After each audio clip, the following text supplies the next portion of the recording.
नमस्कार दोस्तों, स्वागत है आपका मेरे YouTube चैनल पर। आपका स्वागत है।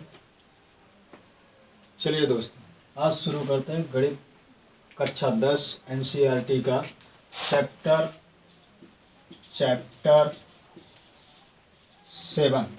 ठीक, इस 7th चैप्टर में आज हम विभाजन सूत्र देखेंगे। ठीक है, विभाजन सूत्र। अब इसमें से देख के दिया हुआ कि यदि दो बिंदु A और B, मान लेते हैं हमारे पास एक बिंदु ये है, एक बिंदु ये, जिसके निर्देशांक क्रमशः x1 y1, ये हमारे पास x1 और y1 है।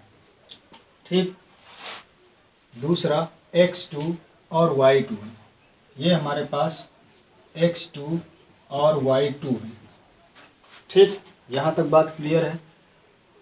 A और B जिनके निर्देशांक क्रमशः x1 यानी A का निर्देशांक x1 y1 और B का निर्देशांक x2 y1, हमने यहाँ पर नंबरों को पुट कर दिया है।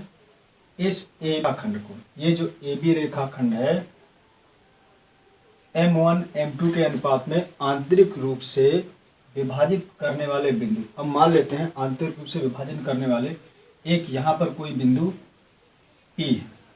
P के जो निर्देशांक दिया गया है तो ये x, y दिया गया है, x, y। ठीक, आंतरिक रूप से विभाजन करने का मतलब कि M1 और M2 ये दो अनुपात में विभाजित करती हैं।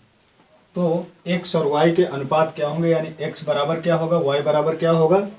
P की जगह जो निर्देशांक है इसको विभाजित करने वाला, इसको हम क्या रखेंगे। ठीक है दोस्तों, चलिए आइए शुरू करते हैं। देखिए, अभी तक हम क्या करते थे कि जब हम दूरी सूत्र निकालते थे तो हम क्या करते थे, x1 यही करते थे में से, या चलिए इसको छोड़ देते हैं। हम क्या करते थे, अंडर रूट में से पहले वाले पद में से पहला वाला पद घटाते थे। ठीक है, पहले वाले पद में से पहला वाला यानी x2 माइनस x1 का होल स्क्वायर, और प्लस दूसरे वाले पद से दूसरा वाला पद घटाते थे, y2 माइनस y1 का होल स्क्वायर करते थे। ठीक, सेम टू सेम इसी तरह से इसका देखिए, अगर हम इसको पहला पद माने और इसको दूसरा पद माने, ठीक, तो इस दूसरे वाले पद में से हमको पहले वाले पद का गुणा करना है, यानी कि इस पद में से हमको गुणा करना है इस पहले वाले पद का। ठीक है, तो चलिए हमने M2 का गुणा करना है किसके साथ, x1 के साथ, x1। ठीक, इसी तरह इस पहले वाले पद का गुणा हमको करना है पहले वाले के साथ। ठीक, तो प्लस M1 का गुणा करना है किसके साथ, इस पद के साथ, x2 के साथ। मतलब ये उल्टा हो गया ना, कि दूसरे वाले पद का गुणा पहले वाले पद के साथ और पहले वाले पद का गुणा दूसरे वाले पद के साथ। और बटे में आपको जोड़ा कितना है, आपको यही जो अनुपात दिया गया है इसी को जोड़ देना है, M1 प्लस M2। तो ये क्या आ गया दोस्तों, ये इस x का मान निकल के आ गया। x बराबर हम यहाँ पे लिखेंगे, फिर हमारे पास y रह गया, तो y का क्या हो जाएगा, y बराबर ये जो दूसरा वाला पद है, अब इस दूसरे वाले पद को इस पहले वाले पद से गुणा कर दीजिए, M2 का गुणा y1 के साथ, M2 गुणे y2, फिर प्लस में ये हमारा जो पहला वाला पद है इस दूसरे वाले पद से गुणा कर दीजिए, यानी कि M1 का गुणा किसके साथ हो जाएगा, y2 के साथ हो जाएगा, और बटे में क्या आ जाएगा, M1 प्लस M2 आ जाएगा।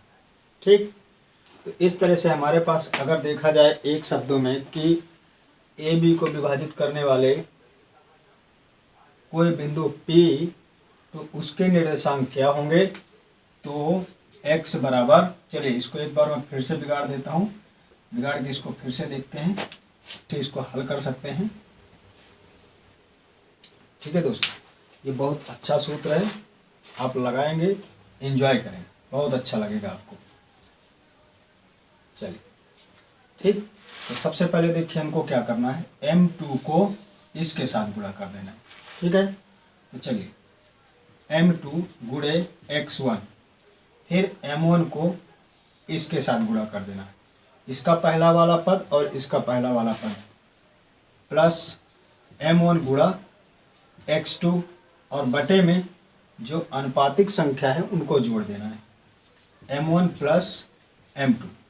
ठीक, फिर y के निर्देशांक क्या हो जाएंगे, y के निर्देशांक इस पद को इससे गुणा कर देना है, दूसरे वाले पद को, या फिर इधर से गुणा कर लीजिए, दूसरे वाले पद को दूसरे वाले पद के साथ गुणा कर देना है, m2 गुणे y2, फिर प्लस पहले वाले पद का गुणा दूसरे वाले पद के साथ m1 गुणे y2 और बटे में m1 प्लस m2।